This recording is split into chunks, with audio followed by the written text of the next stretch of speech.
It's interesting because I was wondering for both of y'all, when was the last time y'all like truly bombed at something? And what did that teach you about your egos? I had a pretty good failure 2 weeks ago, I think. I was out in front of a live audience, not Grand Rapids, gosh, where were we? Lexington, Kentucky. And I'd opened the show. I had 5 minutes to speak before 3 other performers came out. And that's a real hard spot to be in because I can't do any action yet. You kind of got to tell people like what my purpose is. And my character is not necessarily somebody to rile up the audience. It's somebody against the audience.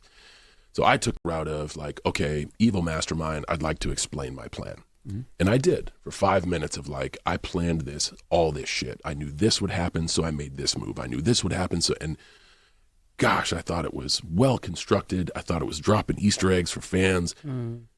They fucking hated it. And but the great thing is they loved when the next 3 guys came out, so the bit itself worked. But man, it was crickets. Did they know you bombed? I know I bombed. Okay. Man, you can hear, the noise. Like I know the noise of like, I cannot wait for this to be over. I really thought this was going to work. So my last failure was my last bomb was about 2 weeks ago. And what did they teach you about ego? So it taught me to just because I think something will work, make sure to factor in knowing the audience, and it's the start of the show. I think that's really important. And just because I think it's clever doesn't mean everyone else will get it. True. So I don't mind bombing because you get to reflect on it. If you're humble enough, you can be like, you learn. That didn't work. Learn from it. Yes, it was embarrassing. I feel guilt and a little bit of sprinkle the shame dust over. But if you're bold enough to ask why, gosh, you can really move forward. Yeah. What about you, Idris? What DJ set was it? It was.